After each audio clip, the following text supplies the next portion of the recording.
Muito obrigado, Sr. Presidente, senhoras e senhores deputados. Começo por cumprimentar o Sr. Deputado Paulo Campos. Está nesta comissão de inquérito hoje acerca das subconcessões, concessões Lusoponte, Litoral Centro, Douro Litoral e Túnel do Marão. Já manifestou disponibilidade que naturalmente tem correspondência da nossa parte em abordar outras matérias se necessário. Eu gostava de colocar algumas questões em 3 ou 4 pontos fundamentais, inclusivamente na sequência daquilo que tem estado também a transmitir a esta Comissão de Inquérito. Eu gostava de começar pela questão do Túnel do Marão.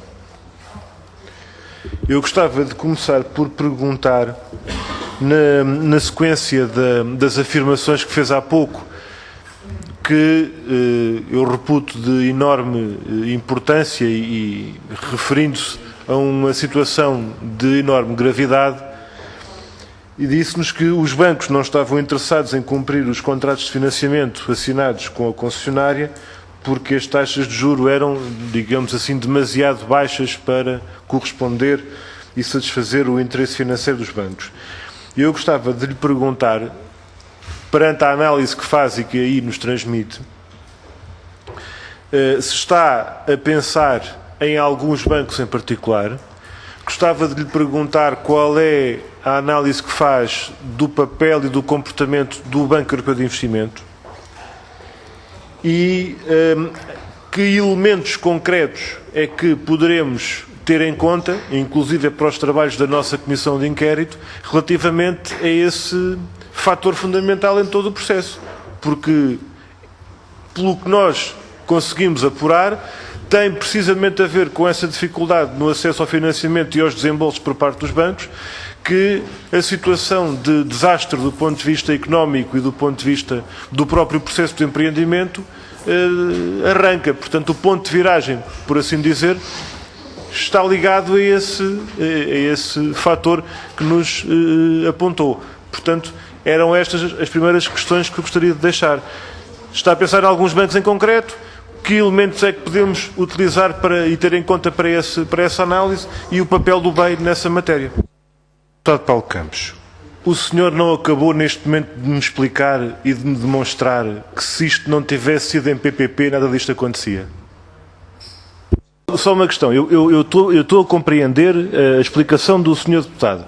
A única questão que eu estou a colocar, e quando eu referi se não fosse em PPP nada disto acontecia, ao fim e ao cabo é uma pergunta muito honesta e muito simples. Não está a ser demonstrado que é muito mais difícil fazer estas negociações do que escavar túneis? O que é possível concluir muito facilmente até da sua explicação é que se não fossem estes critérios de convergência nominal da União Europeia, não tínhamos as PPPs como aparente única saída, que na verdade era uma armadilha que veio a revelar-se. Eu gostava de lhe perguntar se os modelos de financiamento deste contrato do Túnel do Marão eram os habituais nas PPPs, porque nós no acervo de documentação da Comissão de Inquérito temos uma resma de contratos swap, credit default swap e derivados com a Caixa BI como banco agente, junto de uma série de bancos espanhóis e escoceses, etc., que eu não encontro noutras PPPs. Chamou-lhe a atenção naquela altura aqueles contratos swap e derivados todos que foram assumidos pelo concessionário? Não lhe consigo... não tenho memória que tenha-se feito aqui uma prática diferente de outros. Não tenho memória. Mas, digamos... Peço desculpa, então isso significa que os outros também faziam swaps e derivados ou não sabia que estes tinham feito? Não. Há contratos de swaps na maioria das parcerias. Como é que isso se traduz na situação que veio a acontecer com a atitude que os bancos tiveram neste processo? Ligando uma questão com a outra. Faço-me entender, na questão do risco gerido por via dos contratos swaps e derivados e a atitude que, passado um ano e meio, os bancos passaram a assumir nesse processo. portanto, os Mas concessionários... isso somado a um default anunciado pelos bancos, com a situação de quebra na variável da Euribor, pode dar uma mistura explosiva com estes contratos swap. Confirma isso. Eu gostava de fazer uma pergunta breve sobre a questão das ex-scut, relativamente àquela famosa frase do ex-primeiro-ministro que diz, o mundo mudou. Não é? E o mundo mudou, aplicando este raciocínio, durante o processo de negociação com esses contratos das então scut. O senhor mencionou há pouco os vários relatórios e documentos técnicos que recomendavam a questão da introdução do critério da disponibilidade. Eu não vou discutir isso, até porque não tenho tempo. A questão que eu coloco é, aplicando esses mesmos critérios do pagamento por disponibilidade, ainda por cima com o acordo entre o PS e o PSD e o CDS para que as portagens se aplicassem em todas as scut e não apenas em algumas, a pergunta que eu coloco é, a meio desse processo, rebentar a crise daquela forma e alterar de uma maneira radical e profunda os cenários macroeconómicos e todos os pressupostos se alterarem no contexto desse processo, aquilo que eu pergunto é, não foi considerada a opção de parar com o processo negocial para que não estivéssemos aqui a criar uma espécie de vidro à prova de bala para as concessionárias, como na minha opinião veio a acontecer, que ficaram, ao fim e ao cabo, com a perda de tráfego e a diminuição de receitas de portagens completamente, ou quase completamente, à margem, afetando mais o Estado do que as concessionárias. Faço-me entender, Sr. Esta questão de interromper o processo negocial, apesar do acordo de regime que havia entre o PS, o PSD e o CDS para impor portagens em todas as scut, dado que isso configurava até em muitos casos, ou em quase todos, uma alteração unilateral das circunstâncias. Deixava esta questão, por favor. Sim. E nessa altura, porquê é que os senhores preferiram ter portagens em todas em vez de não terem nenhuma delas? Tem incluir a contribuição do serviço rodoviário? Neste momento não existia contribuição do serviço rodoviário. Estamos a falar daquilo que era a Mas existia o ISP, já. Diga? Sim, está bem, mas isso existia o ISP, existia o IVA, existia etc. Há muitas... Repare, isso do ponto de vista, o Estado tem... O setor automóvel dá receitas suficientes ao Estado para pagar todos os custos que tem com as estradas. Isso não há nenhuma dúvida. É que o engenheiro Cravinho falava expressamente do ISP como fonte de financiamento para as estradas, que não veio a acontecer. Agora, o que é verdade, e todos nós sabemos, do que aconteceu na área metropolitana do Porto e da influência que o PSD Porto fez para exigir num esforço para exigir que no interior também se pagasse portagens para que no Porto se pudesse introduzir portagens. E esta é a verdade dos factos. A partir daqui, não é? A partir daqui impôs ao país, e o Partido Social Democrata impôs ao país, todos nos lembramos da célebre... PSD e o PS. Sr. Deputado, todos nós nos lembramos da célebre conferência de imprensa do já conhecido Ministro Relvas, que disse nesta matéria, ou pagam todos, ou não paga nenhum. Depois de ter acabado uma reunião com o Presidente da Distrital, isto era para explicar, eu gosto de contextualizar as coisas, peço desculpa por ser muito longo, mas eu gosto de... Eu tenho estado a reparar nisso. Gosto de contextualizar as coisas, pôr as coisas nos seus devidos termos. Há 6 horas que eu estou a reparar nisso. Portanto, de onde mais valia não impor portagem. O Dr. António Ramelho, Presidente dos Estados de Portugal, informou-nos aqui há dias que da cobrança de portagens, 34% da receita atualmente fica no sistema a título de despesas de cobrança. O senhor conhecia isto e era previsto que assim fosse? Reservas diria que aquele valor de custos por quilómetro, a bem do rigor, talvez não fosse referente a toda a operação e manutenção, mas àquelas estradas em causa. Mas eu não vou entrar em polémicas por causa disso, era só que faltava. Eu, como tenho muito pouco tempo, para terminar, gostava de colocar uma ou duas questões sobre a luz ao ponte e sobre o acordo de reequilíbrio financeiro chamado FRA 8 de novembro de 2008, salvo erro, que o senhor acompanhou enquanto Secretário de Estado e que, em matéria de IRC, remete para o tal Acordo Global de 2000-2001.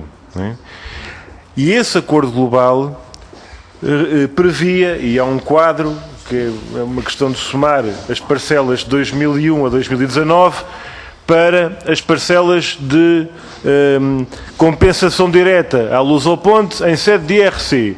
E eu presumo que seja no âmbito dessa compensação direta em sede de IRC que incide, digamos assim, a observação que o senhor fez há pouco sobre a alteração em mais de um ponto percentual que entretanto aconteceu. Essa compensação em relação ao 2008, referente à matéria do IRC prevista no acordo de 2000-2001. E eu gostava de lhe perguntar se confirma que a compensação direta prevista inicialmente no acordo de 2000-2001 era equivalente a 250 milhões de euros, preços correntes, valor nominal. Qual era o resultado após a alteração do valor da taxa de IRC que entretanto aconteceu e quando é que aconteceu essa alteração na taxa de IRC? Ou seja, foi antes de 2006 ou foi depois de 2006 que aconteceu a alteração relevante para a aplicação ao acordo de 2008? Faço-me entender, Sr. Doutor? Ou seja, tem aqui a alteração do IRC num montante, perdão, num valor superior a um ponto percentual. Tem o momento em que essa alteração aconteceu, para efeitos do FRA 8. E tem o antes e o depois em matéria de compensação direta, por via do IRC. Ou seja, o que eu lhe pergunto é, quando é que essa alteração do IRC acontece, qual é o antes e qual é o depois em termos de compensação direta, em termos de IRC. Se o Sr. Presidente me permite, eu termino só com mais este acrescento. Penso que registrou esta questão dos montantes para efeitos de IRC do FRA 8 em relação a 2001, e eu perguntava-lhe só mais estas duas coisas. Quanto é que custou, e julgo que foi durante a sua governação, a obra de grande manutenção estrutural da ponte 25 de Abril? Se tem presente esse montante? Porque foi uma grande obra assumida pelo Estado, que se calhar teria sido assumida pelo Lusoponte se não fosse o acordo de 2000-2001. Quanto é que isso custou? E o que é que aconteceu com esta tal controvérsia das vedações que eu não conhecia e que me deparei no acervo documental?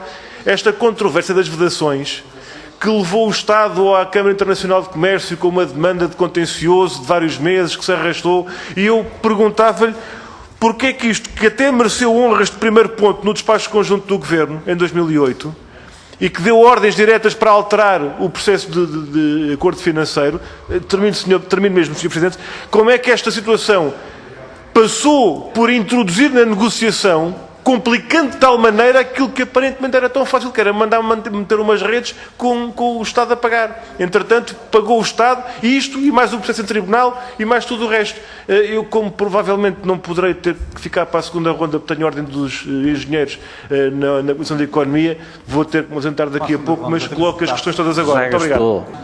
Mas a das federações é no seu tempo.